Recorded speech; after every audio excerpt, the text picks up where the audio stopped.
Bem, pessoal, vamos de BTC no fim de tarde dessa terça-feira, 23 de janeiro. Agora na Espanha, 20 horas e 59 minutos. No Brasil, 16 e 59 da tarde.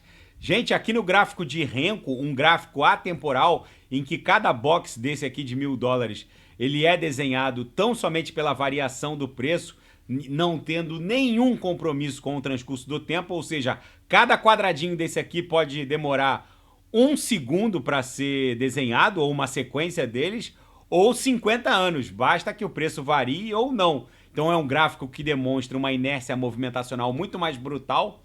No Renko, a gente não tem mais para onde cair aqui no RSI estocástico. A BTC testou pela última vez essa faixa resistencial em março de 22, foi quando ela bateu, rejeitou o transpasse de baixo para cima e acabou buscando o fundo do nosso inverno cripto em 15.476. Então é absolutamente normal bater nessa faixa resistencial, voltar para a altura da nuvem, quase chegamos na upper da nuvem aqui no Renko, para depois testar novamente essa resistência de baixo para cima. No gráfico de 6 horas, para vocês entenderem o quão excepcional é essa movimentação, a BTC fez algo inédito. É muito raro essa movimentação, desenhar um corpo real no 6 horas ancorado pela banda de VWAP mensal, um corpo real para baixo da Lauer. Agora a gente está engolfando. Isso aqui invariavelmente vai voltar como num efeito elástico em direção à própria VWAP mensal, que está em 44. A última vez que a BTC fez uma movimentação parecida com essa, ó, a gente ameaçou desenhar um corpo real para baixo da Lauer, voltamos como num efeito elástico em direção à própria VWAP mensal. Quando isso acontece, invariavelmente a gente busca o retorno em direção à VWAP mensal. Aqui a gente ameaçou sair, ó, escapulir para cima da upper, voltou como num efeito elástico. Aqui a gente ameaçou sair para cima da upper, voltou como num efeito elástico. Aqui vai acontecer a mesma coisa. O oscilador, o RSI estocástico, está absolutamente sobrevendido. No diário, a gente claramente está desenhando um padrão mastro-bandeira, caracterizado por um mastro onde o ativo basicamente transita por cima da upper do canal de Keltner ou pela banda superior, depois desenha uma canaleta virtual de baixa, que na verdade é uma bandeira de alta, lembrando que esse padrão mastro-bandeira depois devolve uma pernada impulsiva que deve levar a BTC para um patamar mínimo de $60.000. No semanal, a gente fez o que uma onda 2 faz, que é incursionar para dentro da nuvem, não perdemos a mediana. Agora, o mais factível é que a BTC comece a desenhar topos descendentes, fundos ascendentes, então não se assustem se a BTC der um Sputnik até 44, 45, até $46.000, ela pode bater e começar a desenhar topos descendentes, fundos ascendentes, para depois explodir em direção a $60.000. Tem muita gente abrindo short contra a BTC, mas esses shortados vão acabar caindo do cavalo e sendo liquidados. No intraday, a BTC tá um reloginho agora, tá acumulando na altura da própria VWAP.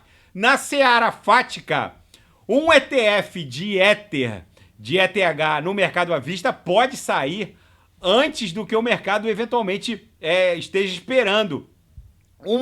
Um analista dá conta de que a SEC está analisando com muito carinho a série de pedidos de ETF de ETH no mercado à vista. Inclusive, tem institucionais mais interessados num ETF de ETH no mercado à vista do que no próprio ETF de BTC.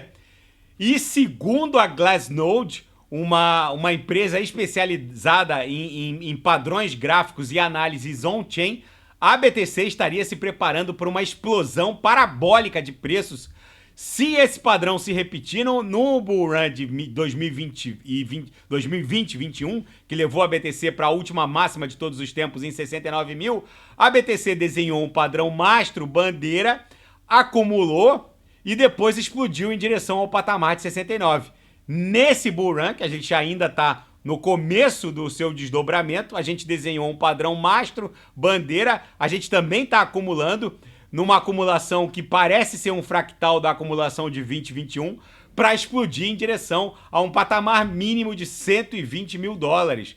E o staking de ETH bate recorde, agora são 30 milhões de Ethers bloqueados em stake, é o novo normal. E na seara geopolítica e finanças internacionais, Donald Trump é o candidato inevitável do Partido Republicano.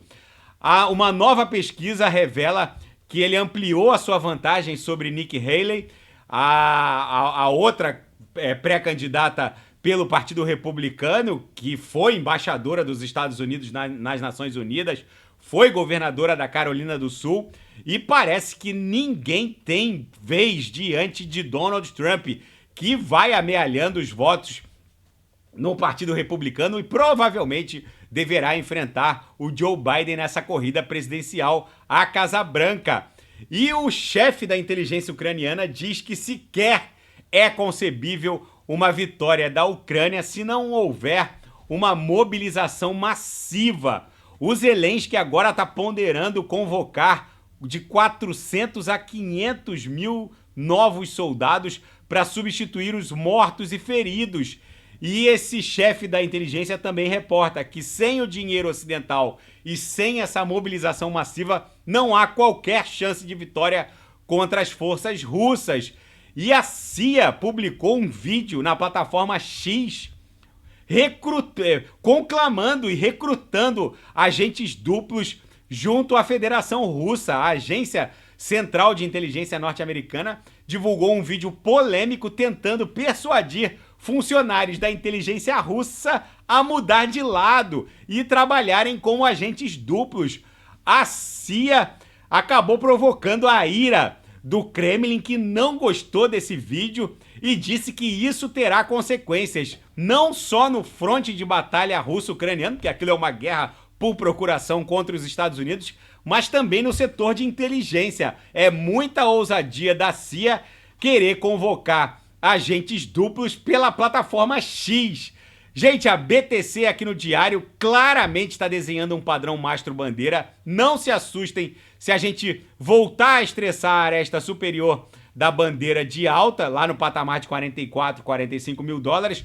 No gráfico de 6 horas ancorado pela banda de VWAP mensal, esse movimento raro de escapulir para baixo da Lauer vai impor um movimento elástico de retorno para 44 ou 43.900, formar um pullback para depois estressar a upper. Tem muita gente boa shortando contra a BTC, mas no semanal claramente ela tá só desenhando uma onda 2. Isso aqui fatalmente vai explodir numa onda 3, exatamente como os guris lá da Glassnode reportaram nesse padrão gráfico que eles identificaram. É muitíssimo provável que a BTC em pouco tempo starte essa pernada em direção a 100 mil dólares. Tá bom, pessoal? Se nada fugir do script, eu volto amanhã para analisar a própria BTC. Fiquem com Deus e quem quiser sugerir é só colocar nas mensagens abaixo. Até amanhã. Grande abraço, fiquem com Deus.